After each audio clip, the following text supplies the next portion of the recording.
If you've been watching my channel for a while, you could probably make a reasonable guess as to what I like to watch and what genres most appeal to me. However, I never want to limit myself to just my palette of comfortable entertainment, and I try to branch out to find some new staples, occasionally sticking in things like slasher horror films or crude comedies. The main area that I encounter some difficulty getting into is what I'm going to term period piece romantic dramas. It's a problematic and confusing term to be sure, as that's such a broad classification and there are a range of things that could qualify, from James Cameron's Titanic to Memoirs of a Geisha. However, I'm talking about the projects that give off that stuffy character piece persona with wordy and elaborate dialogue, featuring women who are kept down by society and yet long for romance, lots of high society parties and Regency-era engagements, usually featuring a bunch of British actors, that kind of thing. Honestly, the trappings of this class of entertainment usually lead to these things becoming insomnia cures for me. It's not that I can't appreciate a good character piece without explosions every 15 minutes, but the piece sometimes strikes me as full of itself and pretentious that I instantly get turned off by it and would often just humor others by sitting through it. For years, I thought these Oscar bait projects and BBC dramas just aren't for me. Thankfully, I've had the good fortune to come across more than a few good ones that shine through the fog. In this video, I'll be recommending 4 films and 1 TV miniseries, though I could certainly cite more. These are things I've genuinely enjoyed for one reason or another, and would happily sit down to watch them again. I can't exactly make the promise that everyone will enjoy these, nor do I think you are so lowbrow to appreciate good art if none of these appeal to you. But if I had to be asked to recommend just a few, these would be amongst my top picks. Again, these don't all neatly fit into that description I gave earlier, but hopefully you get my point.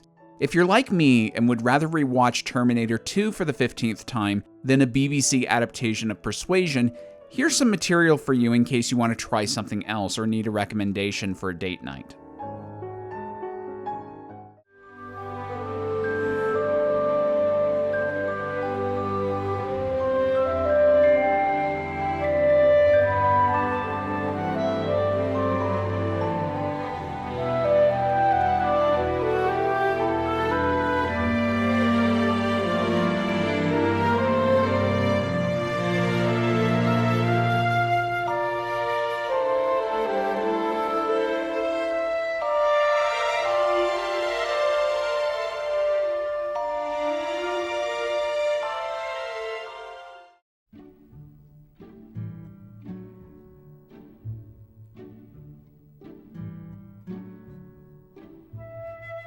Let's be honest, we've seen more than enough adaptations of the Cinderella story to feel like we don't ever need to see another one as long as we live, especially from Disney. However, if you haven't seen this one from a company that eventually became part of Disney, you may be missing out on one of the best versions. But why? What makes Ever After, a 1998 retelling with Drew Barrymore, a standout? Well, because it's one of the few versions I've seen that treats the story as a historical drama, depicts most of the players as actual characters that grow and change over the course of the film, and that doesn't include the supernatural elements and so much sugar that you're likely to get sick by the end. A dying Grand Dame meets with the Brothers Grimm and points out her dissatisfaction with their retelling of Cinderella. She shows them a glass slipper and then proceeds to tell the true version of the story. Danielle de Barbarac's beloved father dies of a heart attack, and she is forced to become a servant to her stepmother and 2 stepsisters. One morning, Danielle has an encounter with the prince, who feels trapped in an arranged marriage. The prince gives her some coins to buy her silence. She then in turn uses that money to buy back a family servant. When she argues with the jailer, the onlooking prince becomes impressed and begins a friendship with her, though she gives him the name of her mother in place of her own. The rest of the story goes as you probably expected, though instead of a fairy godmother, she has Leonardo da Vinci to help her get to the ball. Danielle is also revealed to be a liar by her stepmother in an attempt to sabotage her relationship with the prince, and at the end, the stepmother is punished by Danielle after she becomes the prince's wife. If this sounds somewhat standard issue, it is. It's a fairy tale that's meant to rekindle a sense of childhood entertainment, though it doesn't have the sappiness you might expect, and it has quite a bit of energy. Drew Barrymore has never been my favorite actress, but she plays Danielle as an active woman. She's not submissive to the point of ridiculousness. She gets passionate, angry, sad, and is quite funny. There's a wonderful moment where she's had enough of her stepfamily's torment and she lets them have it. She's not so much of a fragile damsel that's sitting by a windowsill waiting for a prince to come and take her away. She actually builds a relationship with him before the ball, and it's clear why the two are enamored with each other beyond maximum hotness. I'm quite impressed with how well the story is told without relying on the supernatural tropes I thought were key to the story. Here, Danielle's kindness and strength of character is what persuades others to help her. She goes to the ball and marries the prince, not because she was destined to be his one true love. She gets her happily ever after because she is special. And we really feel that throughout the film without the independent woman message becoming so overbearing to the point of nausea.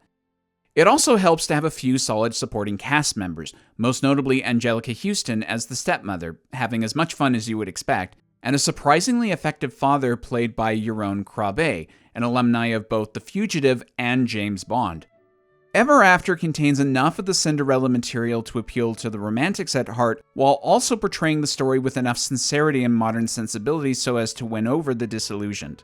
It's a great time with a simple story, and that's a rarity these days.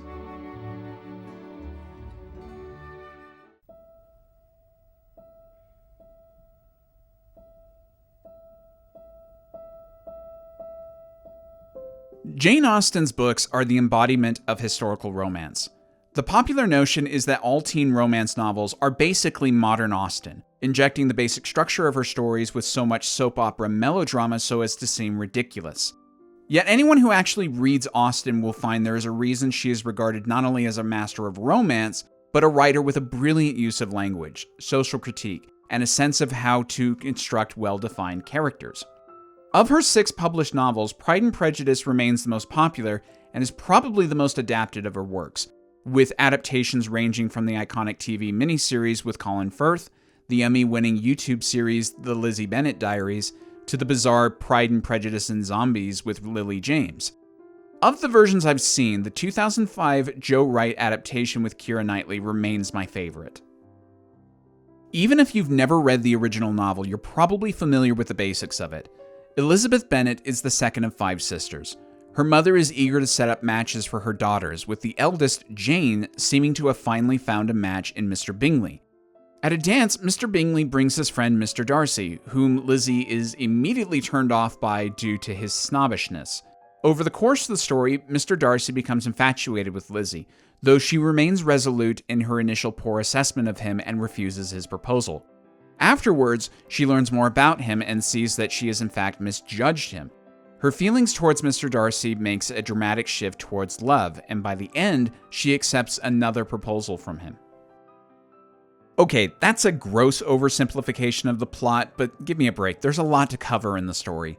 What is perhaps most impressive to me about the 2005 film is that while it's by no means the most faithful in adapting the story, it is perhaps one of the smartest in figuring out what to keep, leave out, and change. Everything here has a purpose and feels like it belongs.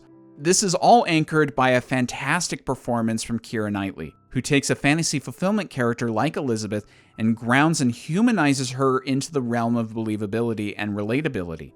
This is important because while we all likely know how this story is going to go, we still need to buy every step of Elizabeth's journey and feel like she's a sympathetic person who naturally is making choices that you or I might make if we had the same info she does.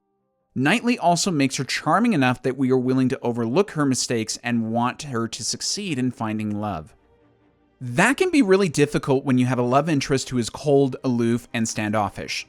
Matthew Macfadyen is not my favorite choice for the role of Mr. Darcy, but he does a fine job. I've sometimes seen Darcy portrayed as someone who revels in their pride to the point of unadulterated arrogance, but Macfadyen plays him as a prideful person who is unaware of the effect he has on others. When informed, he sometimes doesn't care, and at others, he is taken aback. It's not a youthful, petulant pride, it's an ingrained and almost refined one, which makes for an interesting watch. The rest of the cast is also quite strong, from the late Donald Sutherland as Mr. Bennet to the perfectly cast Tom Hollander as Mr. Collins. For Bond fans, we have the lovely Rosamund Pike playing Jane and Judi Dench playing the wonderfully bitchy Lady Catherine. It's the strength of the cast's performances, the whole of Austen's wit in the writing, and Joe Wright's direction that makes this one a recommendation. But it goes one better by examining the central theme throughout with solid moments of reflection and passion. It strips away the formality of the era and allows us to really sympathize with the two main characters. Actually make us root for them to get together. If you enjoy some good character drama, a solid romance, and clever humor, Pride and Prejudice from 2005 still holds a timeless charm that may win you over.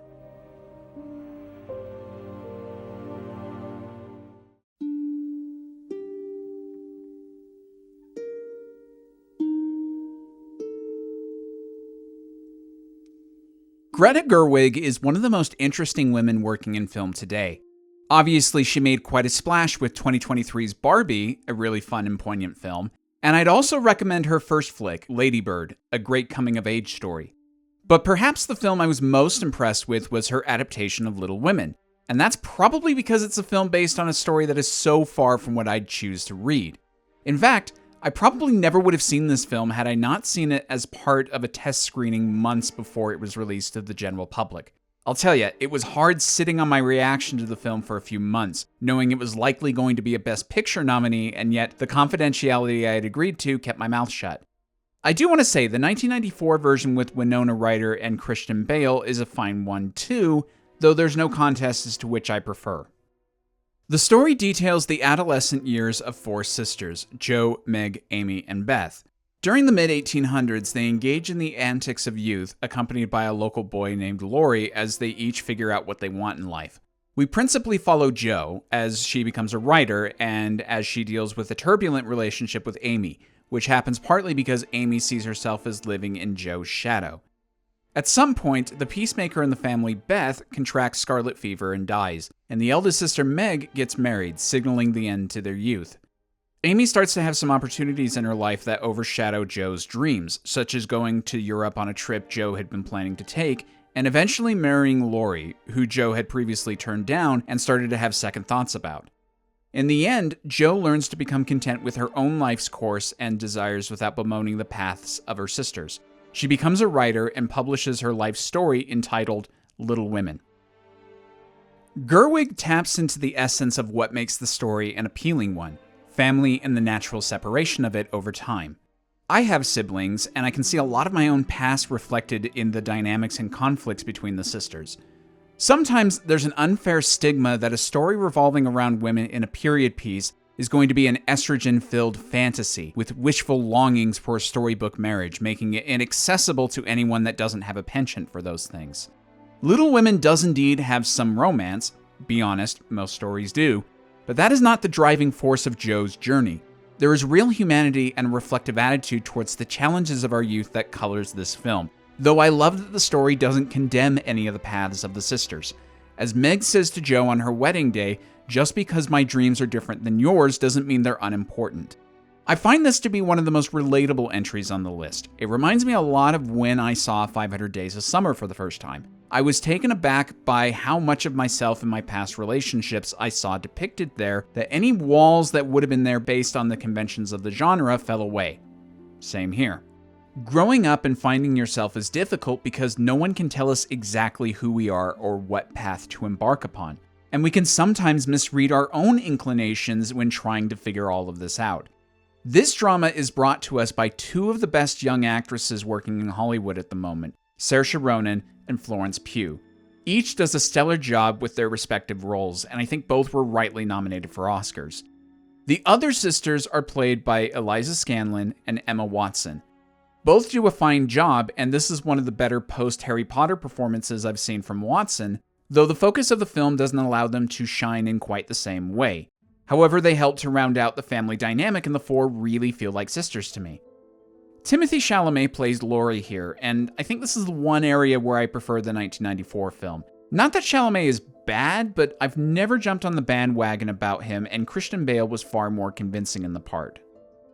There are other solid side players, such as Laura Dern as the mother, Bob Odenkirk as the father, James Norton as John Brooke, and the always fantastic Meryl Streep as Aunt March. This is such a great ensemble piece that effectively translates the story for a modern audience and makes for a compelling watch. I personally am in the camp that felt that Gerwig was robbed of a Best Director Oscar nod and would put this as one of my favorite films from 2019.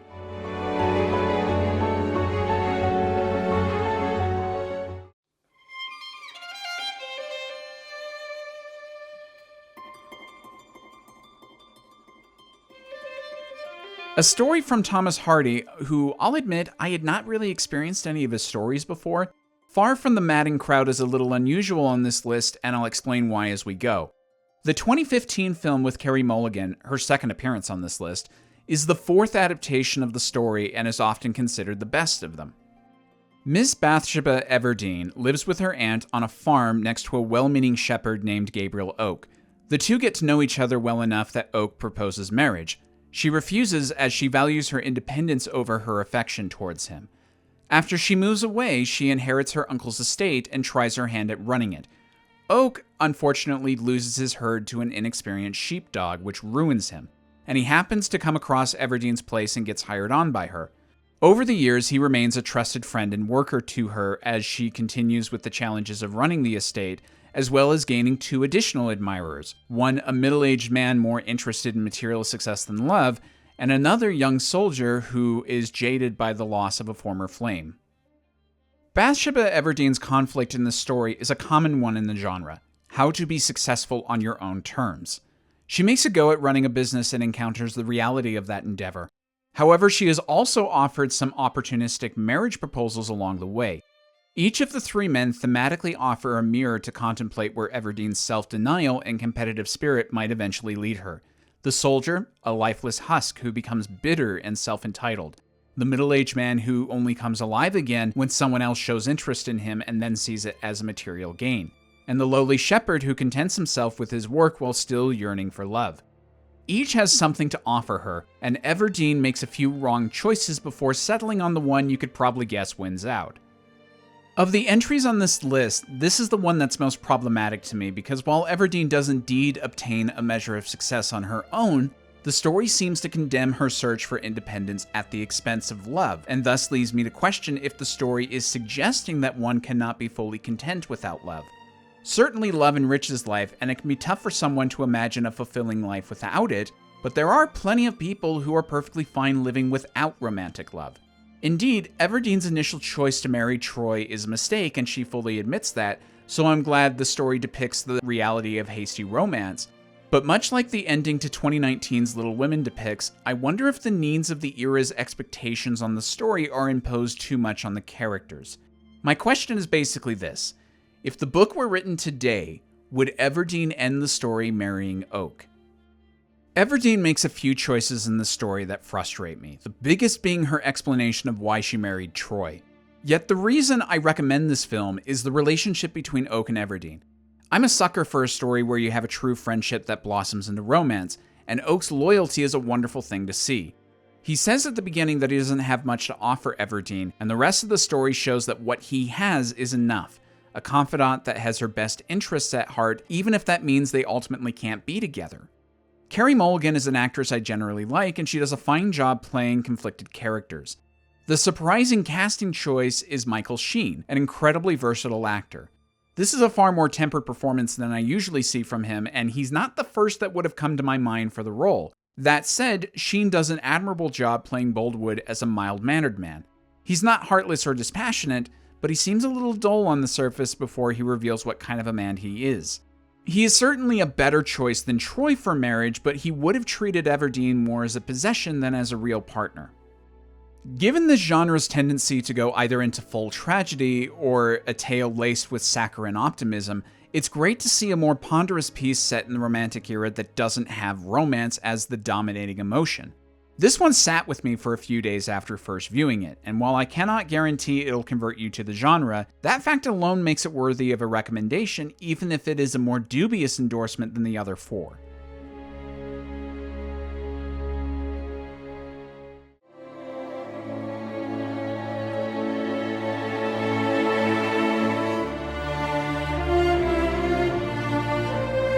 No, this North and South is not the American miniseries with Patrick Swayze. This is the British TV serial based on Elizabeth Gaskell's novel.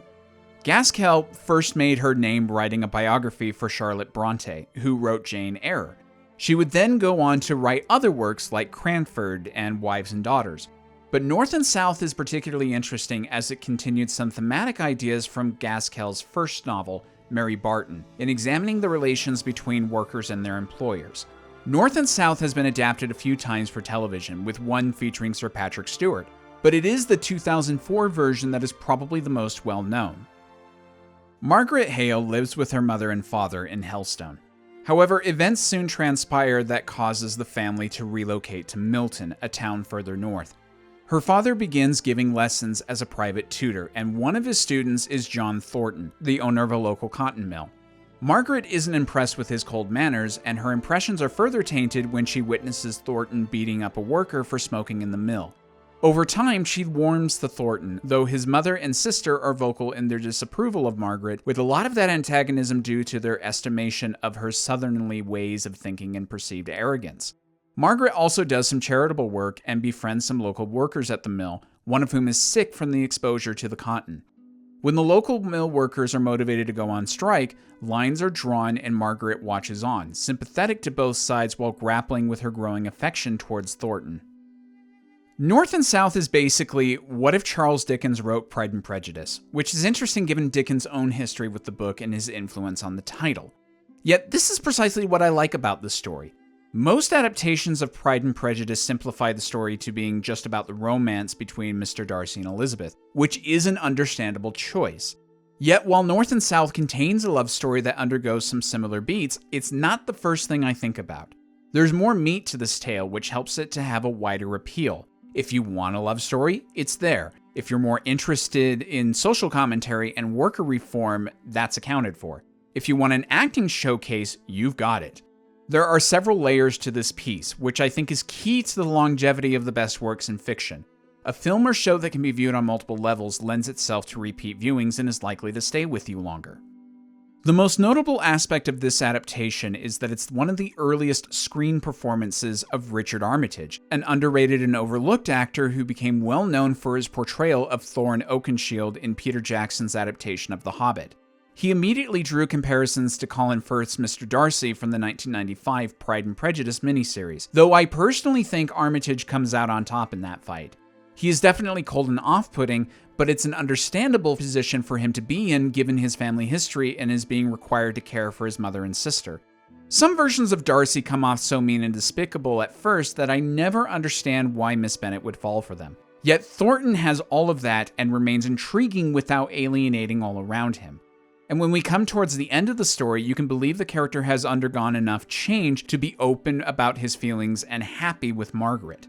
In fact, the final scene gets a lot of praise, and rightly so. The characters never really discuss their feelings outright, but there is enough going on in the individual performances and in the build-up towards their reunion that the affection doesn't feel out of place. It's a wonderful effort, and Armitage should be proud of his work here. Though I don't want to slight Daniela Denby-Ashe as Margaret, who does almost as remarkable a job. There are some understandably great side performers here, such as the late Tim Pigott-Smith and Sinead Cusack, who play Mr. Hale and Mrs. Thornton respectively. Pigott-Smith was a notable character actor, with works ranging from V for Vendetta to Alexander. Bond fans will recognize him as the minister across from Judi Dench's M in a short scene from Quantum of Solace.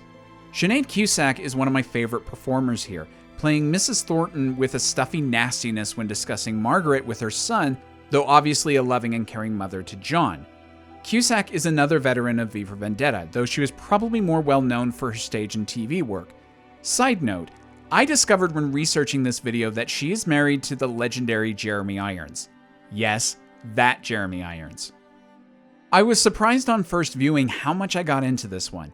Despite seeing a lot of connections between this and Austen's seminal work, I found more to like here for me personally, and I was as engrossed in the material as I have been during any good miniseries.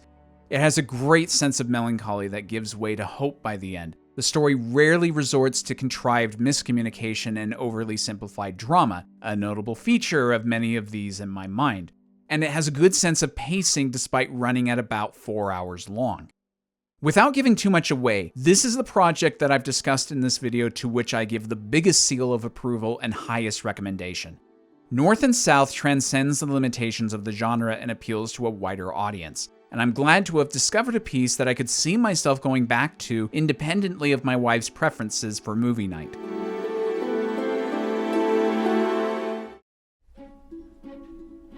So yeah, this is probably the strangest thing you'd expect me to tackle given my history, and yet I'll let you in on a little secret. I've had some version of this video planned even before I considered doing the Dissecting Bond reviews. I like to give things a chance when it comes to film and TV, and I thought I had already done enough to consider my efforts to get into these types of media a solid try. Apparently, I hadn't been exposed to the right projects. There are a few more that could have made it onto this list, but I had to make the cut somewhere, and I hope that I've maybe recommended something to you that you haven't tried yet that interests you, or that maybe you've been reminded of a project you've not revisited in a while. In any event, this list is yet another manifestation of my search to find something worthwhile and appealing in every story, even if it initially seems to be the furthest away from my usual palette.